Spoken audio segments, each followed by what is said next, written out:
સ્કંદ પુરાણની કથાને આગળ વધારીએ. ભાગ 55. વ્યાસજી બોલ્યા, બેટા સુખદેવ, મહાપુણ્યમય ગંધમાદન પર્વત પર જે રામ સેતુ છે ત્યાં સર્વ પાપર જટાતીર્થ છે. તે અવિદ્યાની ગ્રંથિનું ભેદન કરનારું, અંતઃકરણને શુદ્ધ બનાવનારું તથા મનુષ્યના જન્મ મૃત્યુરૂપી ભયાનાશક છે. ત્યાં દશરથ નંદન શ્રી રામચંદ્રજીએ પોતાની જટા ધોઈ હતી અને તે તીર્થને એવું વરદાન આપ્યું છે કે યજ્ઞ, જ્ઞાન, જપ અને ઉપવાસ વિના જ કેવળ જટાતીર્થમાં સ્નાન કરવા માત્રથી મનુષ્યની બુદ્ધિ શુદ્ધ થઈ જાય છે.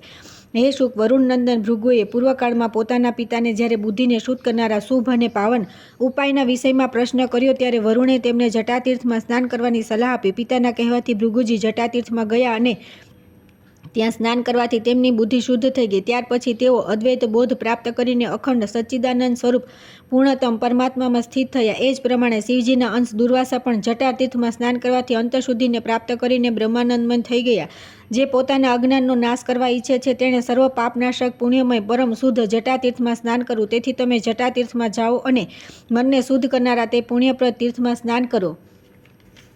પિતાની વાત માનીને સુખદેવજી મહાપુણ્યમય રામસેતુ રૂપી ગંધમાદન પર્વત પર ગયા અને શુદ્ધિપ્રદ જટાતીર્થમાં સ્નાન કરવાની ઈચ્છાથી સંકલ્પ કરી તેમાં સ્નાન કર્યું. પરિણામે અંતઃશુદ્ધિ પ્રાપ્ત કરીને અજ્ઞાનનો નાશ થઈ ગયા પછી તેઓ પોતાના પરમાનંદ સ્વરૂપને પ્રાપ્ત થઈ ગયા. બીજા લોકો પણ જે મનની શુદ્ધિ ઈચ્છે છે તેમણે જટાતીર્થમાં ભક્તિપૂર્વક સ્નાન કરવું જોઈએ. વેદોના પ્રવચનથી, પુણ્યથી, યજ્ઞ, દાન, તપ અને વ્રત તથા ઉપવાસ, જપ અને યોગથી પણ મનુષ્યના મનની શુદ્ધિ થાય છે. પરંતુ પરમ પાવન જટાતીર્થમાં સ્નાન કરી લેવાથી આ ઉપર જણાવ્યા તે સાધનો વિના પણ નિશ્ચિત રૂપે મનની શુદ્ધિ થઈ જાય છે. આ પ્રમાણે આ જટાતીર્થનું મહાત્મ્ય કહેવામાં આવ્યું છે.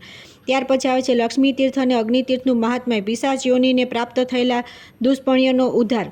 સૂતજી કહે છે કે સર્વ પાપનાશક જટાતીર્થમાં સ્નાન કરીને વિશુદ્ધ જીતના પુરુષે લક્ષ્મી તીર્થમાં જવું. જે કામના મનમાં રાખીને મનુષ્ય લક્ષ્મી તીર્થમાં સ્નાન કરે છે તે બધું પ્રાપ્ત કરી લે છે. લક્ષ્મી તીર્થ દરિદ્રતાનું નિવારણ કરનારું, ધન ધાન્ય રૂપી અનંત સમૃદ્ધિપ્રદ, મોટા મોટા દુઃખોનું નાશક અને મહાન વૈભવ વધારનારું છે. તે સ્વર્ગ અને મોક્ષપ્રદ મહાન ઋણમાંથી મુક્ત કરનારું તથા શ્રેષ્ઠ સંતતિ પ્રદાન કરનારું છે. હે બ્રાહ્મણો, લક્ષ્મી તીર્થનું મહાત્મ્ય છે. આ તીર્થમાં સ્નાન કર્યા પછી અગ્નિ તીર્થમાં જવું તે મહાન પુણ્યપ્રદ અને મહાપાતક વિનાશક છે. પૂર્વકાળમાં રાવણને તેની સેના સહિત મારીને તથા વિભીષણને લંકાનો રાજા બનાવીને દશરથ નંદન રામચંદ્રજી જ્યારે સીતા અને લક્ષ્મણ સાથે સેતુ માર્ગથી ગંધમાદન પર્વત પર આવ્યા ત્યારે લક્ષ્મી તીર્થના કિનારે રોકાઈને તેમણે દેવતાઓ, ઋષિઓ અને પિતૃઓની સમીપ ત્યાં અગ્નિદેવનું આહ્વાન કર્યું. ત્યારે લક્ષ્મી તીર્થથી થોડે દૂર અગ્નિદેવ મહાસાગરમાંથી ઉપર આવ્યા અને મનુષ્ય રૂપમાં રઘુનાથજીને જોઈને આ પ્રમાણે બોલ્યા કે હે રામ, હે રાક્ષસોને ભયભીત કરનારા મહાબળી શ્રી રામ, આપે જે રાવણનો વધ કર્યો છે તે જાનકીજીના પાતિવ્રત ધર્મથી સંભવ થયું છે.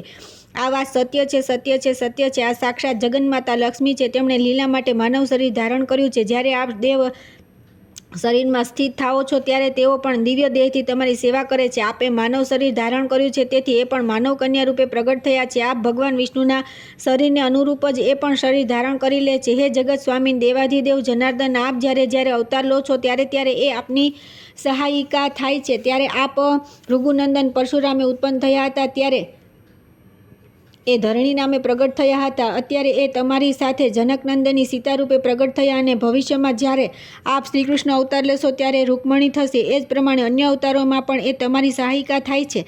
તેથી હે રઘુનંદન, આપ મારા કહેવાથી એમને આદરપૂર્વક ગ્રહણ કરી લો. અગ્નિની આવાજ સાંભળીને દેવતાઓ અને મહર્ષિઓએ દશરથ નંદન શ્રી રામ તથા જનકનંદિની સીતાની વારંવાર પ્રશંસા કરી. રામચંદ્રજી અગ્નિએ સાક્ષી આપ્યા બાદ પરમ નિર્મળ સતી સાધ્વી સીતાને ગ્રહણ કર્યા. જે સ્થાન પર અગ્નિદેવ પ્રગટ થયા તેને અગ્નિતીર્થ સમજો. અગ્નિના પ્રગટ થવાથી તેમનું નામ અગ્નિતીર્થ થયું. તે મોક્ષપ્રદ તીર્થમાં ભક્તિપૂર્વક સ્નાન કરીને મનુષ્ય ઉપવાસી રહી વેદવેતા બ્રાહ્મણોને ભોજન કરાવવું, તેમને વસ્ત્ર અને ધન આપવું. આમ કરવાથી તે બધા પાપોથી મુક્ત થઈને ભગવાન વિષ્ણુનું સાયુજ્ય પ્રાપ્ત કરી લે છે. પૂર્વકાળની વાત છે. પાટલીપુત્રમાં પશુમાન નામે એક વૈશ્ય રહેતા હતા. તેઓ ધર્મનિષ્ઠ અને બ્રાહ્મણ ભક્ત હતા. સદા કૃષિ અને ગૌરક્ષા ઉપરાંત પશુમાન ધર્મપૂર્વક સોનાનો વેપાર કરતા હતા. તેમને 3 પત્નીઓ હતી. તે ત્રણેય સ્ત્રીઓથી સુપર્ણ્ય વગેરે 8 પુત્રો થયા. જ્યારે 5 વર્ષના થઈ ગયા ત્યારે તેમને કર્તવ્યનું શિક્ષણ આપવામાં આવતું હતું. તેઓ ધીરે ધીરે ખેતી, ગૌરક્ષા અને વ્યાપારનું કામ પણ સારી રીતે શીખી ગયા.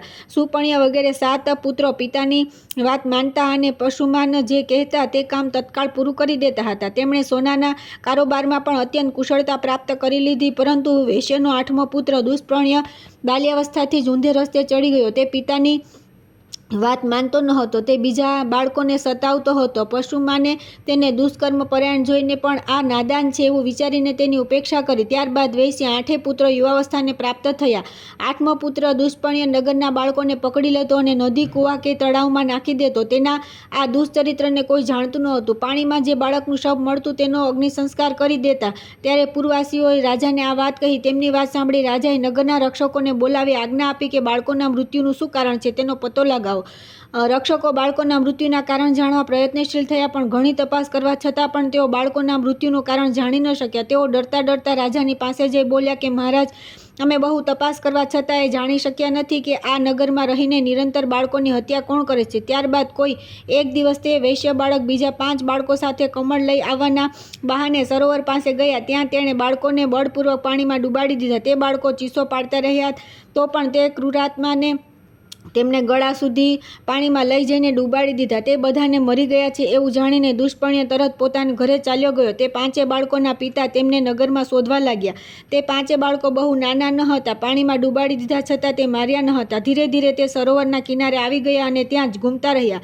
તે દરમિયાન પોતાના બંધુઓ દ્વારા નામ લઈ લઈને બોલાવાનો અવાજ તેમને દૂરથી સંભળાયો. ત્યારે તેમણે પણ મોટેથી બોલીને જવાબ આપ્યો. બાળકોનો અવાજ સાંભળીને તેમના પિતા સરોવર તટ પર ગયા. તે બધાને જીવતા જોઈને તેમને બહુ આશ્ચર્ય થયું. પછી પિતા વગેરેએ પૂછ્યું કે તમારી આવી દશા કેમ થઈ? ત્યારે બાળકોએ દુષ્પર્ણ્યના તે દુષ્કર્મની બધી વાત તેમને કહી.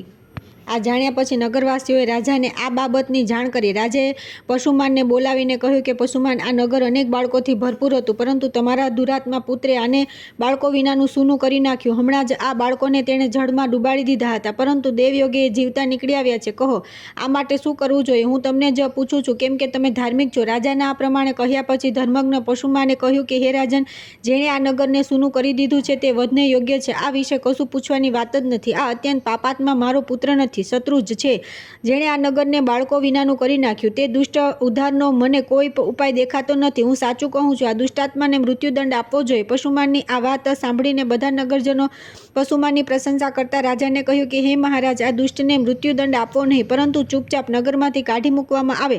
ત્યારે રાજાએ દુષ્પુણ્યને બોલાવીને કહ્યું કે અરે દુષ્ટાત્મન, તું તરત જ મારા રાજ્યમાંથી બહાર ચાલ્યો જા. જો અહીં જ રહીશ તો હું તારો વધ કરી નાખીશ. આ પ્રમાણે ધમકી આપીને રાજાએ દૂતો દ્વારા તેને નગરમાંથી કાઢી મૂક્યો. ત્યાર પછી દુષ્પર્ણ્ય ભયભીત થઈને તે દેશને છોડીને મુનિઓના વનમાં ચાલ્યો ગયો. ત્યાં જઈને પણ તેણે એક મુનિના બાળકને પાણીમાં ડૂબાડી દીધો. થોડા બાળકો રમવા માટે ગયા હતા.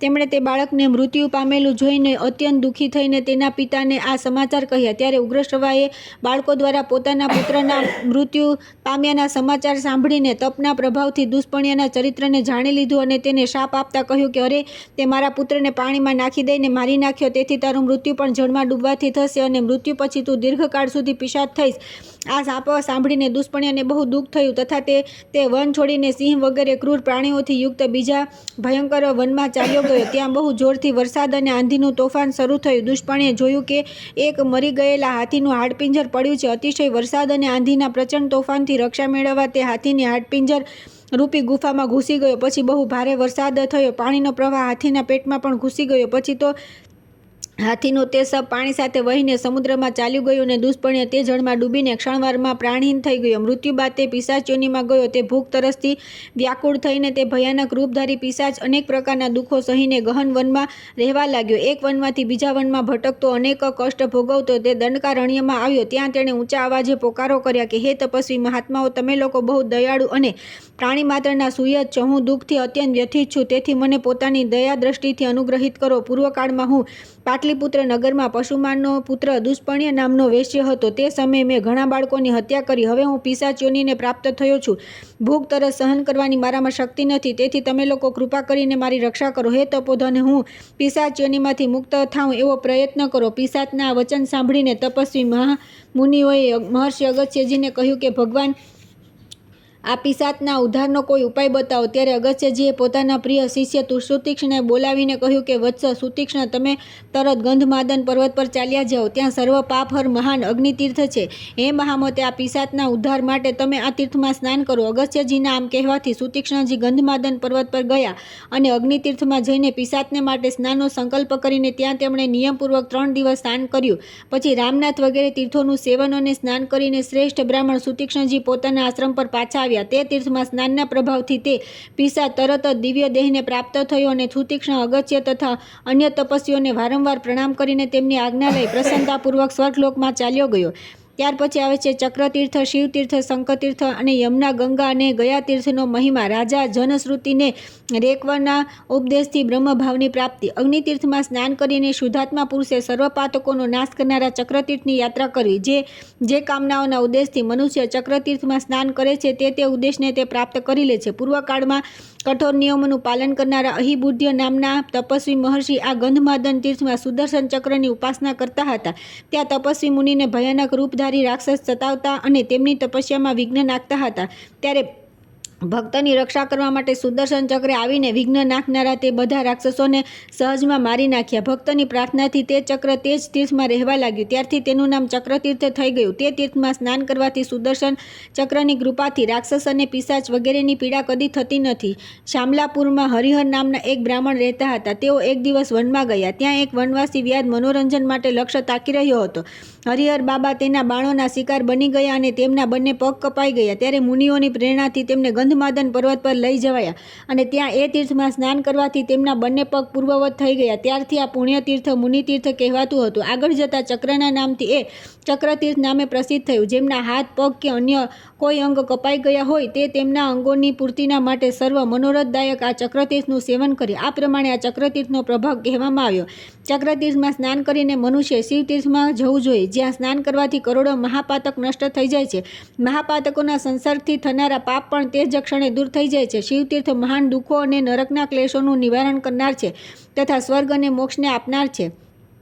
શિવતીર્થમાં સ્નાન કર્યા પછી પોતાના પાપોની શાંતિ માટે શંખતીર્થમાં યાત્રા કરવી જોઈએ, જેમાં સ્નાન કરવા માત્રથી કૃતજ્ઞ વ્યક્તિ પણ પાપ મુક્ત થઈ જાય છે. પૂર્વકાળમાં ગંધમાદન પર્વત પર શંખ નામના મુનિ નિવાસ કરતા હતા. તેઓ એકાગ્રચિત્તે ભગવાન વિષ્ણુનું ધ્યાન કરતા રહીને તપસ્યા કરતા હતા. તેમણે ત્યાં સ્નાન કરવા માટે ઉત્તમ તીર્થનું નિર્માણ કર્યું. શંખ મુનિ દ્વારા નિર્માણ થયું હોવાથી તેને શંખતીર્થ કહે છે. તેમાં સ્નાન કરવાથી માતા પિતા અને ગુરુનો દ્રોહ કરનાર પાપી તથા અન્ય કૃતજ્ઞ પણ મુક્ત થઈ જાય છે. તે કારણે કૃતજ્ઞ મનુષ્યોએ આ તીર્થનું અવશ્ય સેવન કરવું જોઈએ. જે માતા પિતાનું પાલન કરતો નથી અને ગુરુ દક્ષિણા આપતો નથી તે કૃતજ્ઞતાને પ્રાપ્ત થાય છે. સ્વયં ચિત્તામાં બળી મરવું એ તેનું પ્રાયશ્ચિત છે, પરંતુ આ શંખતીર્થમાં સ્નાન માત્રથી તે કૃતજ્ઞતાનું પણ પ્રાયશ્ચિત થઈ જાય છે.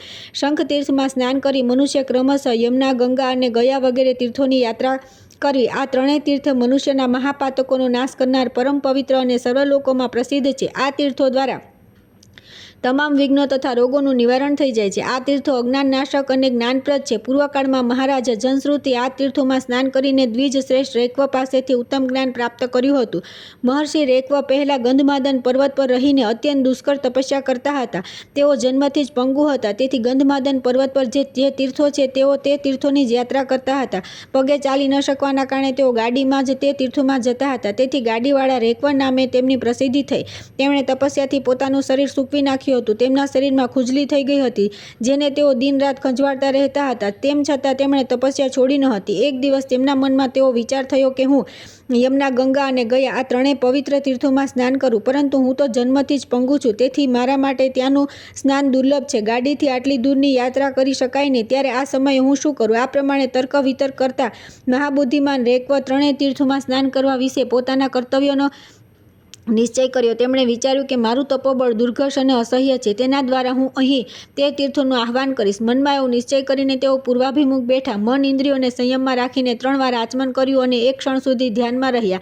તેમના મંત્રના પ્રભાવથી મહાનદી યમુના, ગંગા અને પાપનાશિની ગયા આ ત્રણેય પૃથ્વી ફાડીને તરત જ પાતાળમાંથી પ્રગટ થયા અને મનુષ્ય શરીર ધારણ કરીને ગાડીવાળા રેકવની પાસે આવીને તેમને પ્રસન્ન કરતા બોલ્યા કે હે રેકવ, તમારું કલ્યાણ થવું. તમારા મંત્રથી આકૃષ્ટ થઈને અમે ત્રણે અહીં ઉપસ્થિત થયા છીએ. તેમનો સારથીનું આ વચન સાંભળીને મહામુનિ રેકવ ધ્યાનથી મુક્ત થયા અને આ ત્રણેયને પોતાની સામે ઉપસ્થિત જોયા. જ્યારે તેમણે એ ત્રણેયનું પૂજન કરીને કહ્યું કે હે યમને, હે દેવી ગંગે અને હે પાપનાશિની ગયે, તમે ત્રણે ગંધમાદન પર્વત પર ત્યાં જ નિવાસ કરો જ્યાં ભૂમિ ફોડીને અહીં પ્રગટ થયા છો. તે સ્થાન તમારા નામથી પવિત્ર તીર્થ થઈ જાઓ. ત્યારે તે ત્રણેય દેવીઓ તથાસ્તુ કહીને એકદમ અંતર્ધ્યાન થઈ ગઈ. ત્યારથી એ ત્રણેય તીર્થ પૃથ્વી પર મનુષ્યો દ્વારા તેમના નામે જાણીતા છે. જ્યાંથી પૃથ્વી ફાડીને યમુના નીકળ્યા તે સ્થાનને લોકો યમુના તીર્થ કહે છે. જ્યાં પૃથ્વીના છિદ્રથી ગંગાનો પ્રાદુર્ભાવ થયો તે સ્થાન પૃથ્વી પર પાપનાશક ગંગા તીર્થ નામે પ્રસિદ્ધ થયું અને જ્યાં ગયાનો પ્રાદુર્ભાવ થયો તે ભૂમિ સ્થાન ગયા તીર્થ કહેવાય છે. આ પ્રમાણે આ ત્રણેય તીર્થો બહુ પવિત્ર છે. જે મનુષ્ય આ ઉત્તમ તીર્થોમાં સ્નાન કરે છે તેમના અજ્ઞાનનો નાશ તથા જ્ઞાનનો ઉદય થાય છે. રેકવ મુનિ પોતાના મંત્ર દ્વારા આકર્ષિત કરેલા આ ત્રણેય તીર્થોમાં સ્નાન કરતા રહીને સમય વ્યતીત કરવા લાગ્યા. એ જ સમયે મહારાજ જનશ્રુતિ આ પૃથ્વી પર રાજ્ય કરતા હતા. તેઓ રાજર્ષિ પુત્રના પૌત્ર હતા અને એકમાત્ર ધર્મના આચરણમાં સંલગ્ન રહેતા હતા. યાચકોને શ્રદ્ધાપૂર્વક અન્ન વગેરે આપતા હતા. તેથી મુનિઓ તેમને શ્રાદ્ધદેય કહેતા હતા. ભૂખ્યા યાચકોને તૃપ્તિ માટે તે અન્ન ધન સંપન્ન રાજાને ત્યાં અનેક પ્રકારના વચન કહેવામાં આવતા હતા. તેથી બધા યાચકોએ તેમનું નામ બહુવાક્ય રાખ્યું હતું. જનશ્રુતિના પુત્ર મહાબલી જનશ્રુતિને અતિથિ બહુ પ્રિય હતા. તેથી તેઓ ઘણું દાન આપતા હોવાથી બહુદાયી નામે પ્રસિદ્ધ થયા. નગરોમાં, રાજ્યોમાં, ગામો અને જંગલોમાં, ચૌરાહા પર તથા બધા મોટા મોટા માર્ગોમાં તેમના તરફથી ખાવા પીવાની ઘણી સામગ્રી ઉપલબ્ધ રહેતી હતી. અતિથિઓની તૃપ્તિ માટે તેઓ ભોજન, પાણી વગેરેની ઉત્તમ વ્યવસ્થા રાખતા હતા. તે પૌત્રાયણ રાજાના ગુણોથી મહાભાગ દેવર્ષિ ઘણા સંતુષ્ટ થયા.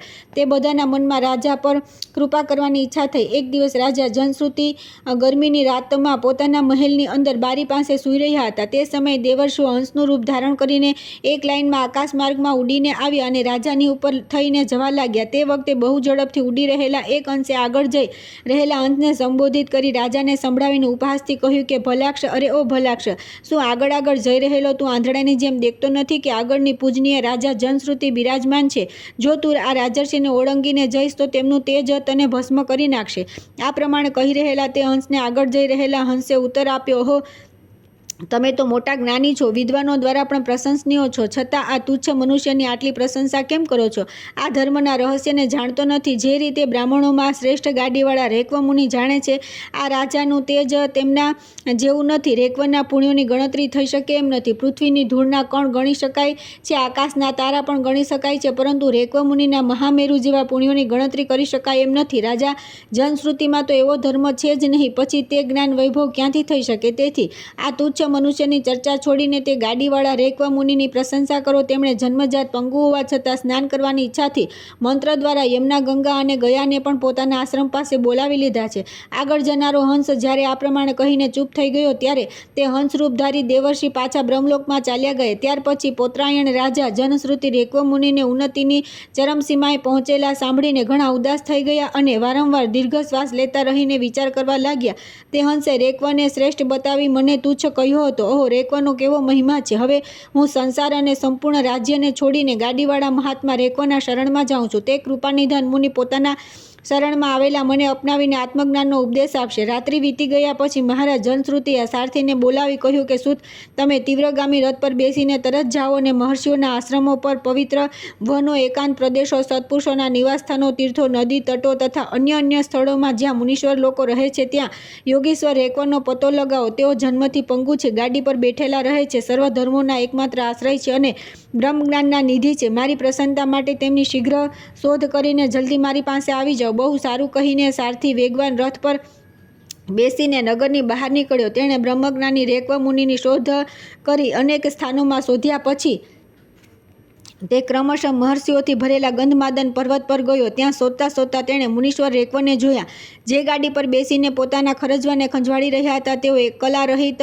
અદ્વૈત બ્રહ્મના ચિંતનમાં લીન હતા. ગાડી સહિત તે મહામુનિને જોઈને સારથીએ ઓળખી લીધા કે આ જ રેકવ છે. ત્યારે તેમની પાસે જઈને તેમને પ્રણામ કર્યા અને તેમની સમીપ બેસીને વિનયપૂર્વક પૂછ્યું કે હે બ્રહ્મન, શું તમે ગાડીવાળા રેકવ નામે પ્રસિદ્ધ છો? મુનિ બોલ્યા કે હા, હું જ ગાડીવાળો રેકવ છું. મુનિના આ વચન સાંભળીને સારથી ગંધમાદન પર્વત પરથી પાછો ફર્યો અને રાજા પાસે જઈને તેણે બધા સમાચાર કહ્યા. ત્યારે રાજા જનશ્રુતિ 600 ગાયો, ધન અને સોના મોહરોનો ભાર અને ખચરિયાઓથી જોતરેલા રથ પાસે પોતાની સાથે લઈને શીઘ્રતાપૂર્વક રેકવ મુનિની પાસે જવા રવાના થયા. ત્યાં પહોંચીને રાજાએ રેકવને કહ્યું કે ભગવાન, મારી આપેલી આ બધી વસ્તુઓનો સ્વીકાર કરો. આ બધી વસ્તુઓ લઈને મને અદ્વૈત બ્રહ્મજ્ઞાનનો ઉપદેશ આપો. ત્યારે ગાડીવાળા રેકવ મુનિએ રાજા જનશ્રુતિને આ પ્રમાણે ઉત્તર આપ્યો: રાજન, આ ગાયો, આ સોનાનો ભાર અને આ રથ બધું તમારી પાસે જ રહે. હું તો ઘણા કલ્પો સુધી જીવિત રહેવાનું છું. આ ધન દ્વારા મારો શો લાભ થશે? રેકવના આ વચન સાંભળીને જનશ્રુતિએ કહ્યું કે હે બ્રહ્મણ, તમારા દ્વારા ઉપદેશ કરનારા બ્રહ્મજ્ઞાનનું મૂલ્ય નથી. તમે આ ગાય, ધન અને રથ ગ્રહણ કરો યા ન કરો, પણ મને નિષ્કલ અદ્વૈત બ્રહ્મજ્ઞાનનો ઉપદેશ અવશ્ય આપો. રેકવ બોલ્યા: જેનો સંસારમાં વૈરાગ્ય હોય અને જેના પાપ પુણ્યના પ્રારબ્ધનો વિનાશ થઈ જાય તે જ જ્ઞાનના ઉપદેશમાં અધિકારી છે. જો કે તમને સંસારથી વૈરાગ્ય થઈ ગયો છે, છતાં હજી તમારા પુણ્ય પાપોનો વિનાશ થયો નથી. અહીં 3 પવિત્ર તીર્થ છે જે સમસ્ત મનોવાંછિત ફળ આપનારા છે. તેમના નામ છે યમુના તીર્થ, ગંગા તીર્થ અને ગયા તીર્થ. આ ત્રણેયમાં તમે તરત સ્નાન કરો. એનાથી તમારા બધા પ્રારબ્ધ કર્મોનો ક્ષય થઈ જશે અને અંતઃકરણ શુદ્ધ થઈ જશે. ત્યારે હું તમને જ્ઞાનનો ઉપદેશ કરીશ. રેકવ મુનિના આ પ્રમાણે કહેવાથી રાજાના નેત્રો હર્ષથી ખીલી ઉઠ્યા. તેમણે તરત જ 3 તીર્થોમાં સ્નાન કર્યું. તે સ્નાન કરવાથી તેમનું ચિત્ત શુદ્ધ થઈ ગયું. ત્યારે તેઓ પોતાના ગુરુ રેકવ મુનિ પાસે આવ્યા. રેકવ કૃપાપૂર્વક જનશ્રુતિને જ્ઞાનનો ઉપદેશ આપ્યો. ઉપદેશ પ્રાપ્ત થયા પછી રાજા જ્ઞાન સંપન્ન થઈને યોગી રેકવની કૃપાથી બ્રહ્મભાવને પ્રાપ્ત થઈ ગયા. ત્યાર પછી આવે છે કોટી તીર્થનો મહિમા. ભગવાન શ્રીકૃષ્ણનો અવતાર, કંસવધ તથા શ્રીકૃષ્ણનું કોટી તીર્થમાં સ્નાન. શ્રી સુતજી કહે છે કે યમુના, ગંગા અને ગયા તીર્થમાં પ્રસન્નતાપૂર્વક સ્નાન કરી કોટી તીર્થની યાત્રા કરવી તે મહાપુણ્યપ્રદ તીર્થ 3 લોકમાં પ્રસિદ્ધ છે.